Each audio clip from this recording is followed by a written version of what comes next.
Hi guys! Magandang gabi. Mag alas 8 na ngayong gabi. Umuulan dito sa amin ngayon, pero maglakad pa rin ako ng mga 15 minutes kahit maulan. Bihira lang naman ang ulan. Kinaya nga ang lamig.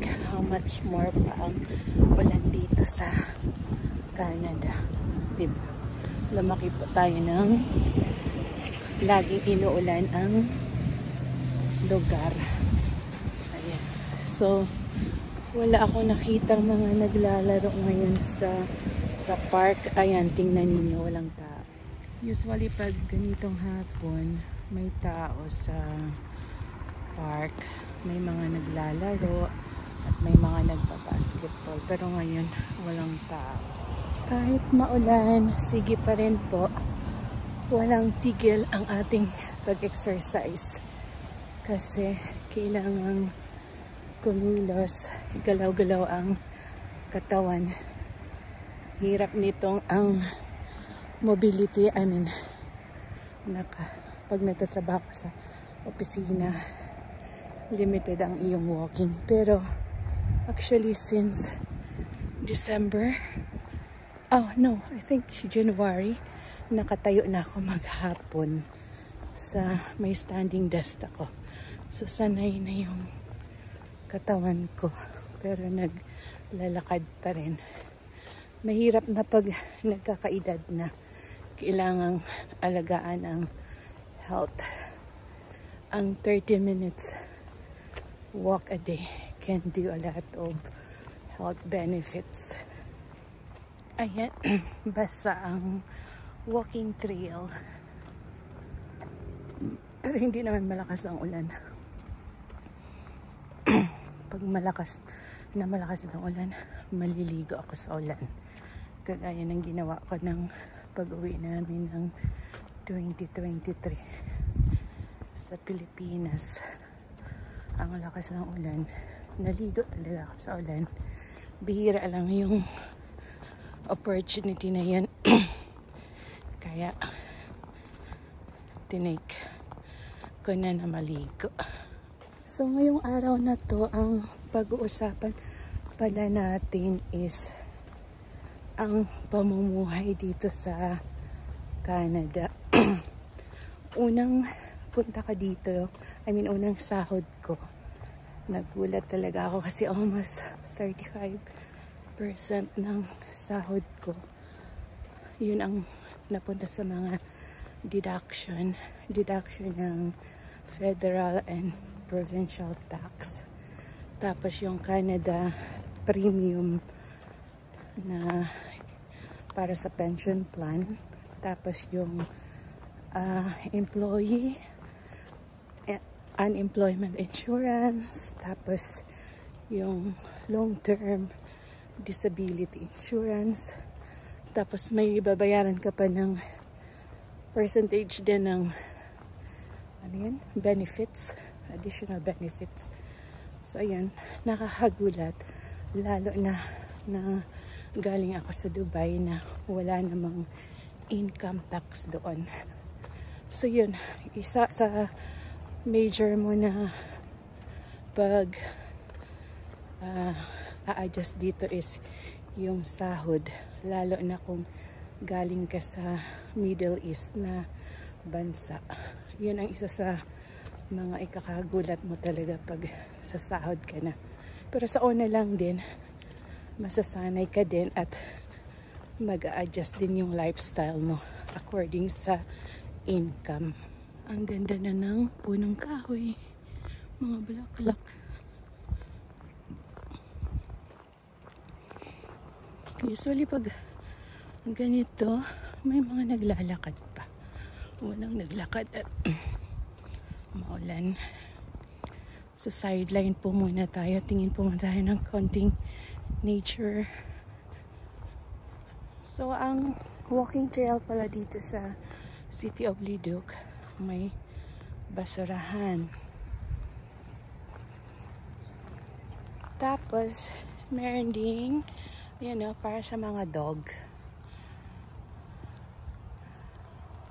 Tapos, pag pagod ka na, ayan, meron ding upuan.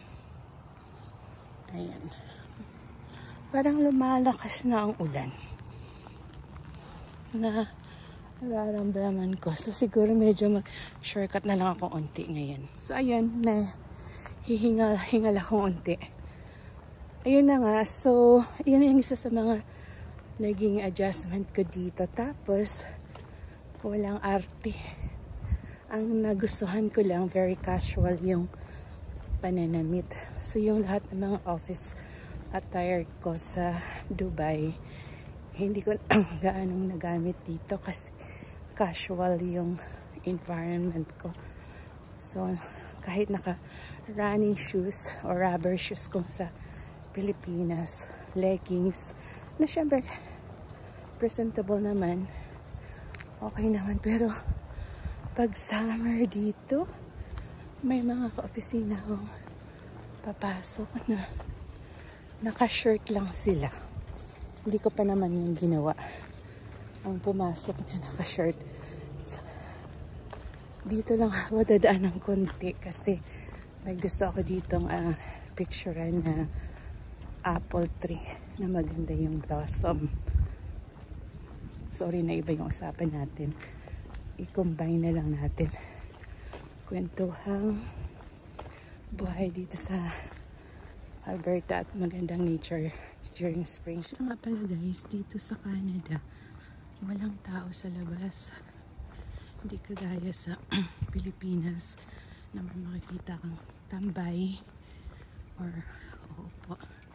Dito yan, ayan o, kita nyo naman, tahimik na tahimik ang kapaligiran.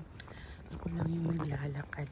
So ayan, ito yung isa kong gustong daanan ngayon na mapicturean at makapag-picture ako kasi uulan na, baka mawala na yung mga blossom niya, kaya dinaanan ko na ngayong gabi. Maganda po yung background natin, so dito muna tayo magkwentuhan konti habang maulan. Ayun na nga, so from the modern Dubai to simplified and laid back Alberta ang nilipatan ko. So lahat naman may mga adjustment talaga.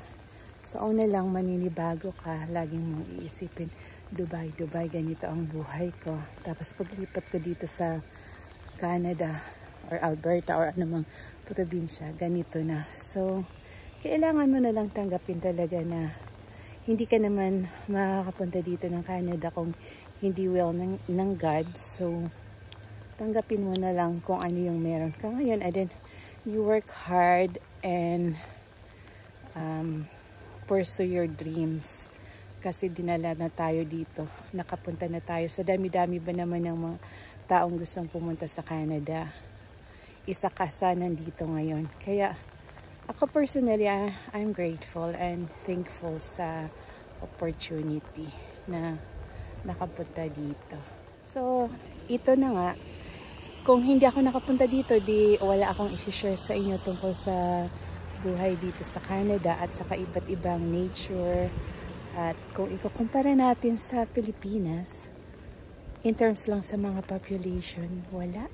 Tahimik talaga dito, peaceful ang pamumuhay at meron kang time na aayusin ang sarili mo, to go for a walk like this and enjoy your surrounding. Or other side is use your time wisely na mag-volunteer sa community to help other people. So yun ang ginawa ko, I joined my husband sa volunteer namin sa community, which I gained a few Canadian friends but not a lot of Filipino, kasi ako lang yung Filipino na nag-volunteer so far sa company na pinagbubulan namin yan. Pasensya na po pag ganitong malamig nasisipon sa lamig kasi. Sorry, excuse me. Ayun po, so mukhang malakas ng ulan, baka kailangan ko nang umalis. At gusto ko pa sanang i-enjoy itong magandang view. Kasi pag malakas ang ulan at humangin, itong mga magagandang blossom, magpo-fall yan siya. Kaya kailangan natin i-enjoy. medyo nabasa na ako kaya uwi na muna ako. Baka sipunin. Papagaling pa lang din naman ako sa sakit. Kaya sunod naman po tayo magkwentuhan. Maganda itong kwentuhan habang naglalakad at share ko yung thoughts ko sa inyo tungkol sa buhay ko dito as immigrant dito sa Canada.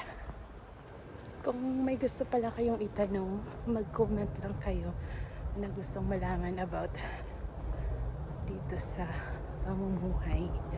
At magpapasalamat na rin po ako sa inyong panonood at magsubaybay sa aming YouTube channel. Kung hindi pa po kayo nakapag-subscribe, i-like nyo na lang po. Maraming salamat at kita-kits po tayo sa sunod ulit.